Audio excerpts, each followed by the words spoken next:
Alright, so now I gotta dig into this Wall Street Journal article, which I've been avoiding like the plague, because I really think this article is crap. Not to put a pleasant face on it. This came out a while back, and this printing in the Wall Street Journal is a little bit later. Let's see, it was done, I can't read the date on this, it looks like 12/04/15, which it couldn't be, at any rate. I remember this coming out, and this was, if I remember right, this was a couple of years ago this came out, the original study that this is referring to. And I could be corrected, if I'm wrong. But what they did is they took the conclusions, they looked at what they took as about, there's this old formula going around where they take what they think is the number of probable amount of stars, which is a really tough number, and probably grossly underestimated by billions and of multiples of billions as to how many planets are actually out there. We know there's billions of galaxies, and each galaxy can have billions of planets, billions of stars with dozens of planets on each star. It's crazy. It's just it's virtually inconceivable for us the possibility of how many planets are out there. And even if you make these long lists of conditions that the planets would have to foster life, just the sheer number you're looking at. And what this study did was not only took the basic ones in the formula that Sagan and others had come up with long ago, is they said, well, there can't be life without a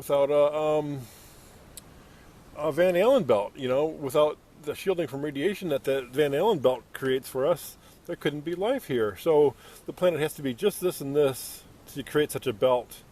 So that eliminates, 100 of these possible planets they have cited. And then they'll go and they'll say, well, it would have to have a moon, because without the cycle of the moon, this and this wouldn't happen, blah, blah, blah. It goes on and on like that. All these stupid, really stupid things. And they say, well, we could winnow this down to 1 out of a zillion, and it comes down to the point that only Earth has got life.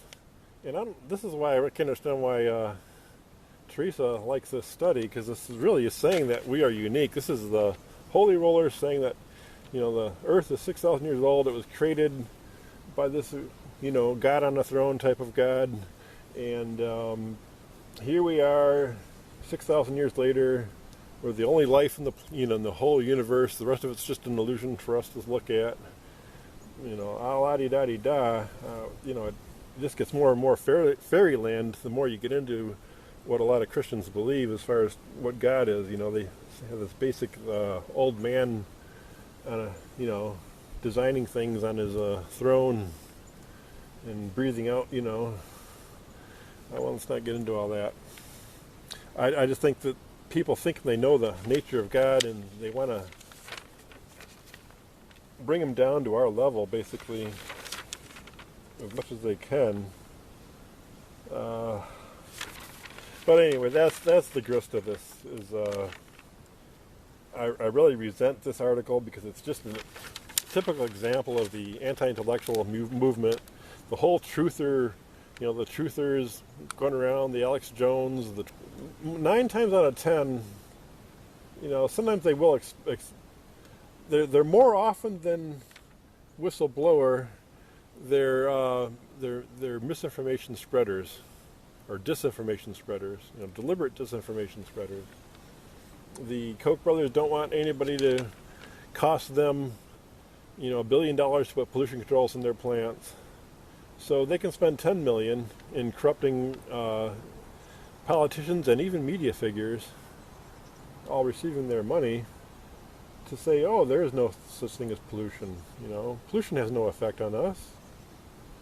It doesn't matter if there's a little more CO2 in the air, if the oceans are acidifying as a result, if cancer rates are skyrocketing because of all the poisons we're dumping in the air and all the Monsanto madness, with the food. Ignore all that. Just listen to Rush. He'll tell you how it goes. And George Norrie and Rush Limbaugh and to a big extent Alex Jones a sucker to this too, as much as he blows the whistle on some of this stuff, the left-right paradigm and all that, which is all very true, but then he falls for it himself, more often than not. The reason the bit about having the Van Allen belt being a necessity, having a moon being a necessity, and other factors like that they added in their analysis, let me as an amateur blow a big hole right through that. There's a couple ice planets, well, they're actually moons,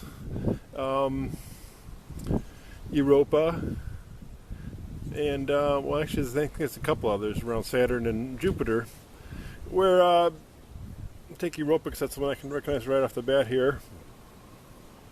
You would think it would be cold as, colder than ice. It'd be just like a big frozen rock.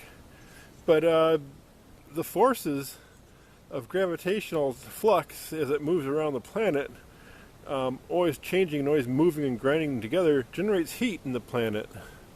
And as a result, the surface we see has got cracks all over it. That crack and refreeze continuously. There could very well be life on Europa. We've seen in the deep vents in the oceans where these mineral plumes coming into the water have life that have evolved just to live off of those plumes. No light involved at all. They're way too far down to see the sunlight. They don't even really particularly use oxygen. Some of them. There's some that work on sulfur instead of oxygen. So, who are we to know what the heck is possible in terms of, how life could manifest somewhere else under different conditions? They put all these conditions down, for basically a carbon copy of how we live on Earth here, and nothing else is possible. Well, in their small minds, probably nothing else is possible. They think they still have the old Earth-centric view that, was argued against in the Middle Ages, Copernicus and all that. That we're not the center of the universe. We're not, we're not the only ones here. So, anyway, I thought it was kind of odd for someone who believes in ETs that you would think this article is great. It doesn't even prove its point as far as God. I've always said, and I said, and I won't go into it too deep because I've done it in 5 other videos, roughly, where I think if you wanted to take a creationist point of view for God, as an argument for God, I would go down to the structure of matter itself, not what's here now, but, basically the way the matter is biased to creating such things. The old, the Earth peoples, as Ellen Watts put it. Anyway. Well, I guess I'm raving and rambling at this point, so I'm going to leave it at that.